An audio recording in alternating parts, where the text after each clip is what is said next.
Friends, welcome to our channel. Friends, आज आपण पाहणार आहोत हक्कसोड पत्र कसे करावे. हक्कसोड पत्राची संपूर्ण माहिती.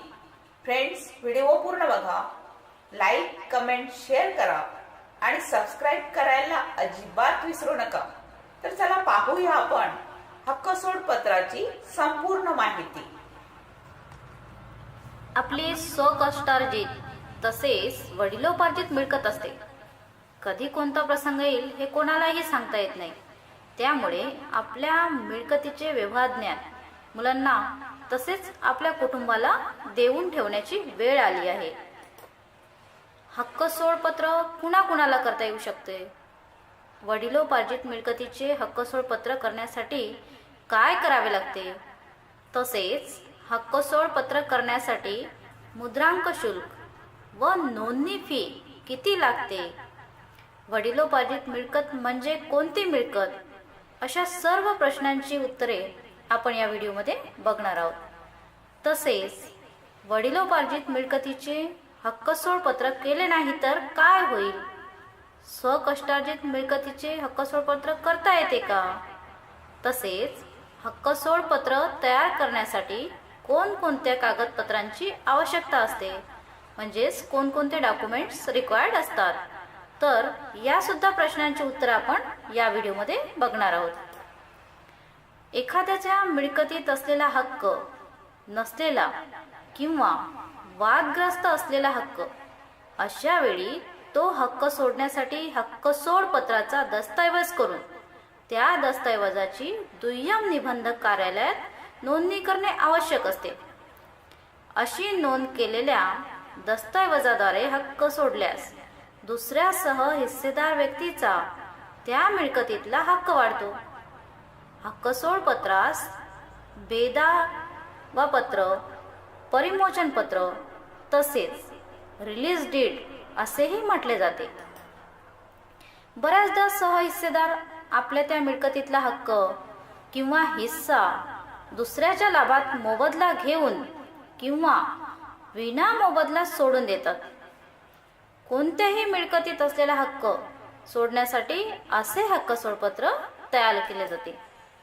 आता हक्कसोड पत्र मुले आपल्या आईवडिलांसाठी, भाऊ आपल्या बहिणींसाठी, बहीण आपल्या भावासाठी, बहीण आपल्या बहिणीसाठी, भाऊ आपल्या भावासाठी, आई किंवा वडील आपल्या मुलांसाठी, आपल्या मिळकतीत असलेला कोणत्याही प्रकारचा हक्क सोडण्यासाठी असं हक्कसोड पत्र तयार करून हक्क सोडू शकतात. आता वडिलोपार्जित मिळकत म्हणजे आपल्या आईवडिलांची मिळकत. आता त्या मिळकतीतला हक्क सोडण्यासाठी असे हक्कसोड पत्र तयार करून ते नोंदवणे म्हणजेच नोंदणी करणे गरजेचे असते. आपल्या आई वडिलांच्या पश्चात मुलांना प्राप्त झालेला वडिलोपार्जित मिळकतीतला हक्क भावंडे तसेच आई किंवा वडील ज्यावेळी एकमेकांच्या लाभात सोडण्याची इच्छा प्रदर्शित करतात त्यावेळी असे हक्कसोड पत्र तयार करण्यात येते. मग कधी मोबदला घेऊन तर कधी विना मोबदला हक्कसोड पत्र तयार करून ते दुय्यम निबंधक कार्यालयात रितसर नोंदवून घेण्यात येतात. आता ज्यावेळी वडिलोपार्जित मिळकतीतला हक्क सोडण्यासाठी असे हक्कसोड पत्र विना मोबदला करून दिले जाते त्यावेळी महाराष्ट्र मुद्रांक कायदा 1958च्या अनुसूची 1च्या अनुच्छेद 52 मधील असलेल्या तरतुदीनुसार त्यावर मुद्रांक शुल्क फक्त 200 रुपये इतके आकारण्यात येते. तसेच नोंदणी कायदा 1908 मधील टेबल ऑफ फी मध्ये असलेल्या तरतुदीप्रमाणे अशा हक्कसोड पत्रासाठी फक्त 100 रुपये नोंदणी फी आकारण्यात येते. अशा प्रकारे हक्कसोड पत्र तयार करून नोंदणी कायद्यातील तरतुदीनुसार असा हक्कसोड पत्राचा दस्तऐवज सहदुय्यम निबंधक कार्यालयात नोंदवतात व त्या आधारे सातबारा तसेच मालमत्ता पत्रकावरील नोंदणी फेरफार केले जाते. खरं तर अशी परिस्थिती अनेक वेळा उद्भवते. मागे राहणाऱ्या वारसदारांना काय करावे हे कळत नाही. अशा वेळी वडिलोपार्जित मिळकत नावे करून घेण्यासाठी हक्कसोड पत्राचा साधा व सुलभ पर्याय आहे. याला खर्चही फारसा येत नाही.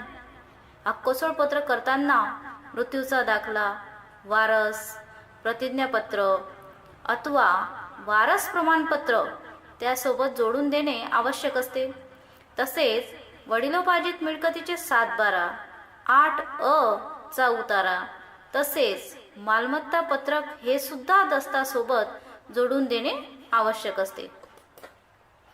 सो फ्रेंड, ही होती माहिती हक्कसोड पत्राबद्दल. So friend, thank you.